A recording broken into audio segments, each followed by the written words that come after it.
Thank you. Councillor Ford is next. Thank you, Madam Speaker. I'm going to be a straight shooter, as I always am.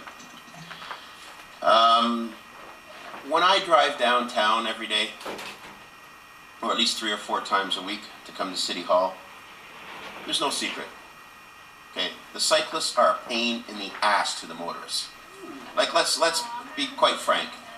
Councillor, I remind you of the need to use parliamentary but hold on. Okay, I will retract the word ass. But the exact same argument I get from the cyclists that say to me, and as soon as I get the emails, the first thing they say is, "You're a fat slob," they go after my big belly, and I say, okay, I can understand that, fine. But what's the solution? Okay? Because the cyclists say, "I hate you motorists, I can't stand you guys," and they flip you the bird as you're going down Queen Street or Dundas Street. There's this huge animosity between the motorists and the cyclists.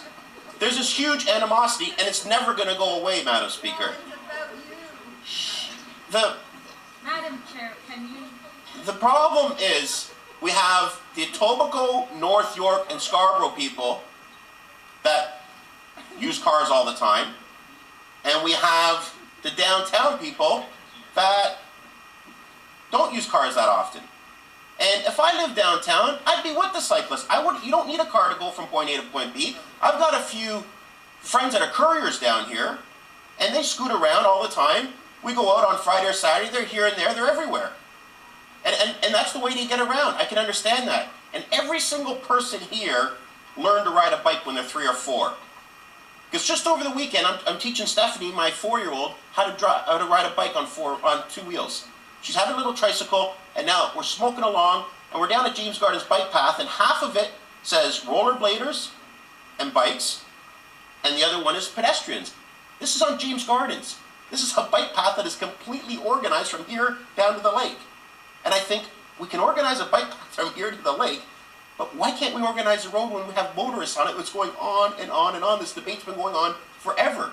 The only solution is the cyclists are putting their lives at risk every time they go on this road, because if there is an accident, you know who's going to get the worst of it. We have to widen our sidewalks. I've been saying that from day one. Widen our sidewalks, split our sidewalks basically in half, pedestrians on one side, closest to the stores, and the cyclists on the other side. It will work in the city. But as long as you keep putting white paint down the line and saying, cyclists, you stay here, motorists, you stay here, you're going to have major problems. You're going to have people killed every year, which happens every year, Madam Speaker. And you know, how else are we going to do it? I haven't heard one person come up with a solution. Not one person come up with a solution.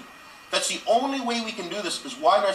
We have boulevards in Etobicoke green that are about 4 or 5 yards wide. If we have to take some of the green space, widen the sidewalk, and have a bike-only lane, it will work. It's the only viable solution. People can sit here and criticize, but there's animosity between the cyclists, and it's never going to go away. But there are the thing that gets me though, at the end of the day, is I get a lot of emails from cyclists saying you don't support bike lanes, you're nasty, you're this, you're that. Okay, I can understand that, and I can take the criticism, but they're really digging their own grave at the end of the day. Because what's going to happen is they're going to be asked to get insurance, they're going to be asked to get license. I guarantee that's the way it's going. The motorcyclists, all the motorists who drive cars, everyone else is on. So if they're going to want the road, enough pressure is going to come, they're going to force the cyclists to, hey, if you're on our road, you have to be like everyone else. What gives you the exception? And then I told a few of them that. They said, Rob, you've got a point, but come on. I said, but listen, is it right? You can't disagree with that argument. That's going to come eventually. So we can have bike lanes all through the city, but the cyclists are the ones that are going to pay. They're going to pay through their pocketbook. And nobody likes to pay. There's no secret about it. There's a war on cars in the city. It's obvious as the days are long. We have a car registration tax. Never ever debated in any mayor's race. Never. All of a sudden it just dropped off $60 car registration tax that just caught people right off guard. Infuriates people to this day. I get calls about it. Extension, all in favor, And if that's not an attack on the motorists of the city, I don't know what is. I really don't, Madam Speaker. So yes, you're absolutely right.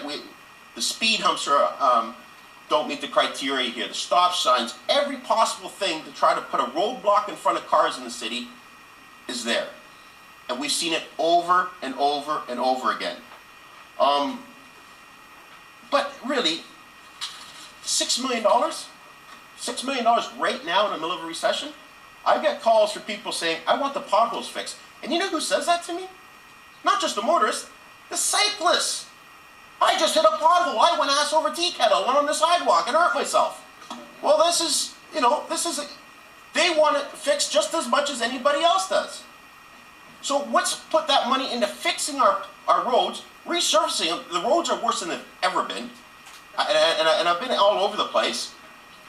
And I can't get my head around it, how we're sinking $6 million into this. And there's potholes still to this day. I'm calling Mr. Walsh saying, please get them fixed.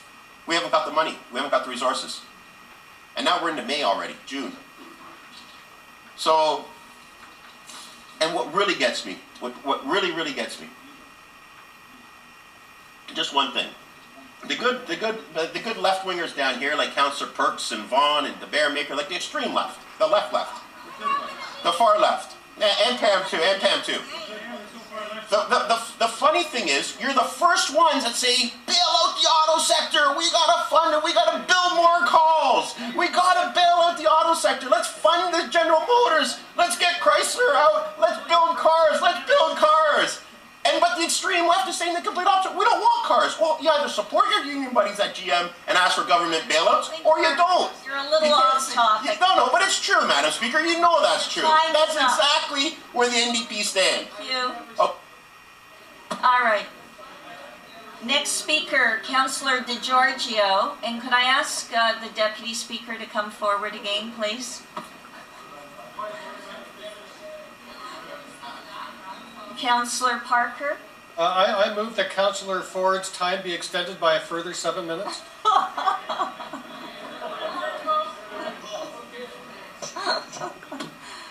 That's contrary to the procedural bylaw, but thank you. Okay.